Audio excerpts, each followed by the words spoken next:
está, pero nadie mejor que él para contarlo porque es el que se lo ha trabajado y el que va a conferencias a Barcelona para que otra gente pues viva un poquitín mejor.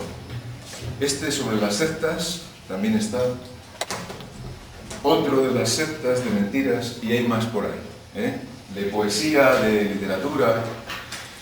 Y si le traigo aquí es porque, primero, os he dicho que siempre que traigáis o que tengáis por ahí una abuela o alguien interesante que nos pueda decir algo, cualquiera, sin tener títulos nobiliarios o que los tuviera, y que nos pueda enseñar, pues sea bienvenido.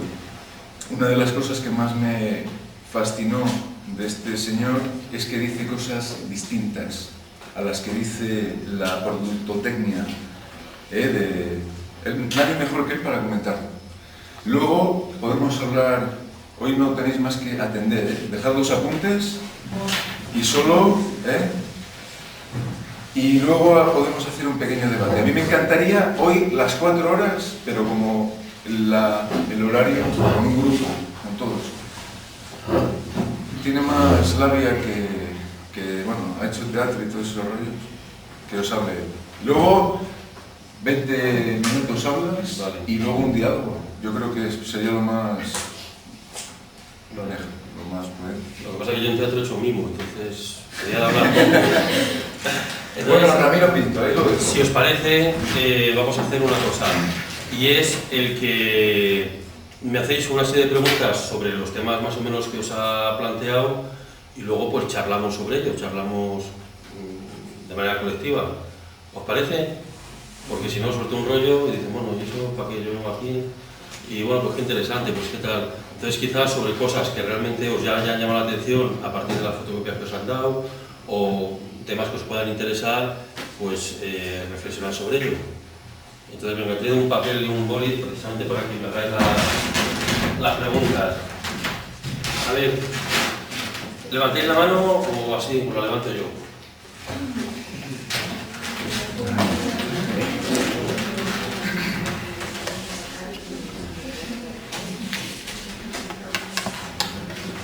Bueno, a lo mejor hay que admitir que ayer fue jueves, a lo mejor algunos salió, tienen tanto que estudiar, a lo mejor ya han leído algunos, la mayoría son. Bueno, pero solamente ver el título, o no tiene que ver con la fotocopia, puede ser de cualquier otra cosa. O sea, aprovechar que tenéis un espacio abierto de reflexión desde la filosofía y tal, y o cuestiones que realmente afecten a vuestra situación como alumnos o como estudiantes o aquí, ¿no? O sea, que podéis aprovechar, porque en realidad todo tiene mucha relación con todo. Entonces, a ver, preguntas. Bueno, yo tengo una, si me permite. Déjame sentirme que tengo 16 años. A ver, es verdad que los tengo, porque tú también los tienes. Nosotros, todos los que estamos aquí, tenemos 15 años. Todos. Nosotros más. Dice, un sueldo para vivir solo por nacer. Esto no se lo cree nadie. Digo yo, esto lo lee alguien, el otro día se lo entrega a unos profesores y dicen, ay, por nacer. No, que se lo ocurre, ¿no? Entonces, es más ficción esto en principio para una persona que no está acostumbrada. ¿Por qué por nacer tiene que tener un sueldo? Esa es la primera pregunta. ¿Por qué? Venga. ¿Os parece bien esa pregunta? Sí. Pero porque la ha hecho la pelota. Vamos a ver. Yo voy pasando así y de cada fila elegís a uno que haga una pregunta para relacionarlo precisamente con este planteamiento. Porque en realidad fijaros que esto es una pregunta falsa. Sí.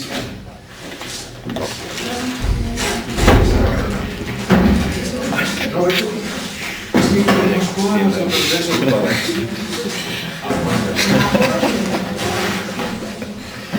Fijaros, la pregunta que hace es una pregunta falsa porque sería como si yo os preguntara a vosotros, oye, ¿por qué estáis sentados? ¿Por qué hay que estar sentado? Pues porque me lo han mandado, porque tengo aquí las sillas y las clases está sentado. Pero no es una decisión vuestra. Y ya veremos cómo el tema de un salario por nacer es lo único lógico y lo único posible hoy por hoy, desde el punto de vista económico, desde el punto de vista social y desde el punto de vista de la reflexión. El problema es, ¿por qué no lo vemos lógico? Y ya no es una cuestión del salario ni del dinero, es una cuestión de cómo se ha construido nuestro pensamiento. A ver. Pero es posible tener en España o en el mundo tener un sueldo por nacer? Pues eso lo veremos, pero no solamente es posible, sino que además es necesario. Y más aún, es absolutamente necesario, hasta el punto de que es un tema que hoy está en el Congreso estudiándose, que es el gran tema. Sin embargo, no trasciende y hay un bloqueo de que generalmente se rechaza. Siempre se dice esto es imposible o esto no puede ser, y tiene mucho que ver, también aprovechando la clase de él, es decir, de que para resolverlo tenemos que ver cómo pensamos o cómo nos hacen pensar, y sobre todo nos hacen pensar la economía o nos hacen pensar nuestra situación como estudiantes, como alumnos, es decir, ¿para qué estudiamos? Entonces, de alguna manera, si somos capaces de reflexionar sobre esto, pues veremos que todo tiene un sentido, pero que a lo mejor no es el que nosotros creemos, y por eso falla una serie de cuestiones. Entonces, si es posible, otra pregunta. Venga, cuando haya 1000 preguntas, empiezo. A ver, tú, por ejemplo, aquí, una pregunta. Pues el Estado es como, funciona así como una empresa, porque nosotros pagamos impuestos y esto, y entonces lo que tú dices es que como accionistas que somos, tiene que repartir el Estado los dividendos entre, es algo así. Por ejemplo, eso lo miramos luego. A ver, así, por ahí, tú. ¿No sabes lo contestar? Que al tener un salario desde que nace, la gente pues trabajará menos e intentará, se esforzará todo lo menos posible. Si ya saben que van a estar cobrando y que no hagan nada, os digo yo. Más.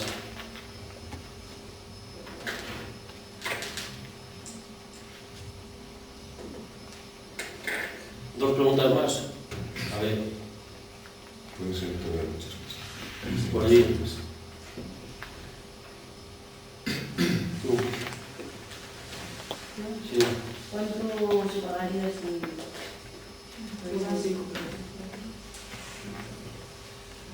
Bueno, pues si queréis os lo voy explicando un poco.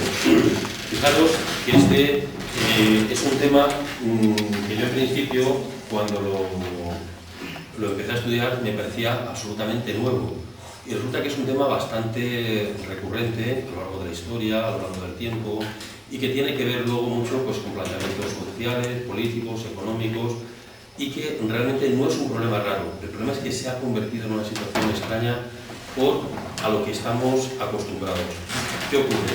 Que nuestra realidad, la realidad en la que vivimos, pues está sufriendo un cambio. Entonces, ¿qué ocurre? Que el modelo que hasta ahora, entre comillas, ha funcionado con todas sus imperfecciones o con todos sus modelos, llega un momento en el que no funciona. Llega un momento en el que falla. ¿En qué se ve?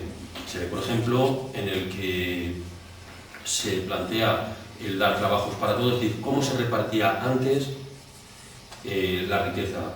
Pues a través del trabajo. En teoría eso es lógico. ¿Por qué? Porque si realmente faltaban medios de subsistencia, había que trabajar para conseguirlo. Si alguien no trabajaba, no participaba en la creación de esa riqueza que era necesaria para sobrevivir. Pero fijaros que la renta básica, por ejemplo, que es lo que se basa esto, parte de un colectivo que se llamaba Colectivo Fourier, en Bélgica. ¿Y qué es lo que planteaba esta persona? Esta persona tuvo una reflexión que era la siguiente. Las personas, en su estado primitivo, cuando nacen, ¿cómo resuelven su supervivencia?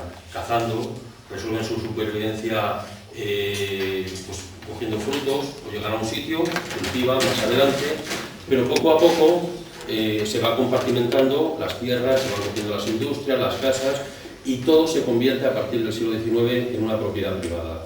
Entonces, si alguien caza el terreno de otro, le meten en la cárcel. Si alguien va a coger la fruta de otro, pues no se lo permite. Entonces él decía que se tenía que garantizar una base de subsistencia para que luego la gente trabajara.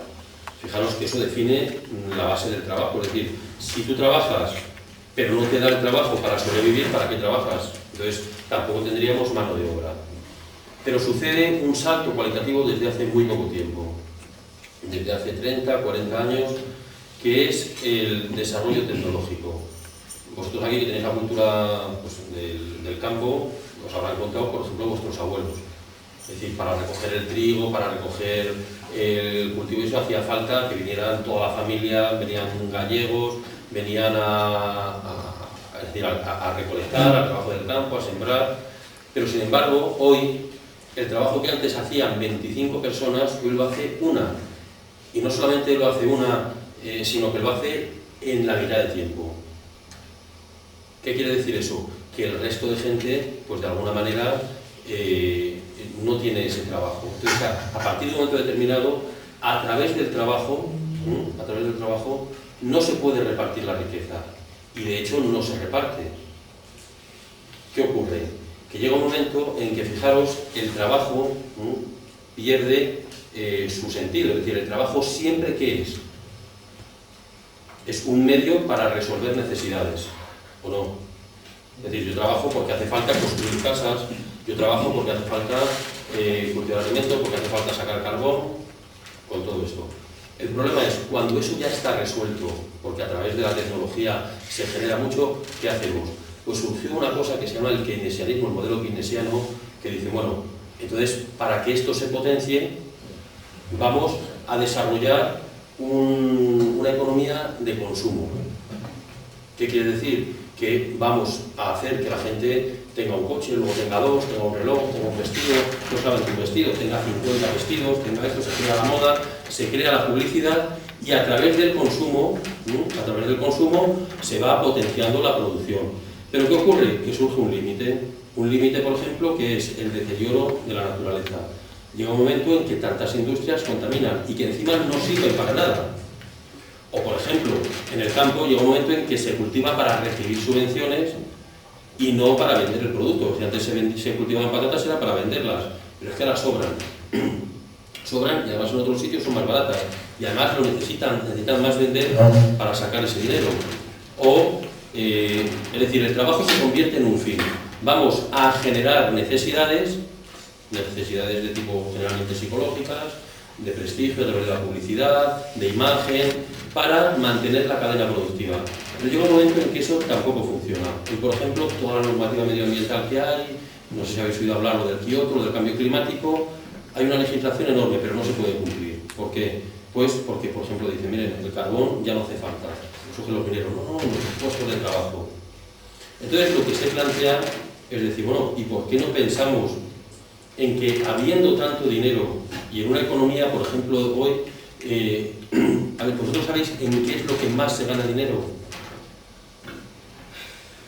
Construcción. En la construcción, por ejemplo, pero ¿cómo lo ganan? Fijaros que lo ganan con procesos de revalorización de los terrenos, revalorización de los pisos y sobre todo por las grandes empresas o las que cotizan en bolsa. Entonces, estamos hablando del valor del dinero. Y fijaros, por ejemplo, contestando a la pregunta de los impuestos que me hacías tú, de cómo se sacaría. Pues los impuestos ha sido una evolución. Antiguamente había un impuesto por vender en la plaza mayor o por vender en el centro del pueblo. Por tener un pollete en la casa tú pagabas. Bueno, pues ¿por qué? Porque era lo que había. Era necesario pues, para mantener lo que era la estructura, más o menos, del Estado, la estructura de lo que era la sociedad, si queremos hacer caminos, si queremos hacer tal. Después surge la sociedad industrial. ¿En qué se basan los impuestos? Los impuestos se basan en que quien trabaja, una parte de su salario pasa a los impuestos. Y una parte del capital, de las empresas, pagan también, porque es el impuesto de capitales, un impuesto. Y con eso se recauda el Estado y hace carreteras, seguridad, escuelas, sanatorios, etc. Pero pasan los años y fijaros que en Europa es un impuesto nuevo, el IVA, que sabéis lo que es, ¿no? El impuesto sobre el consumo. ¿Por qué? Porque la economía se centra en el consumo.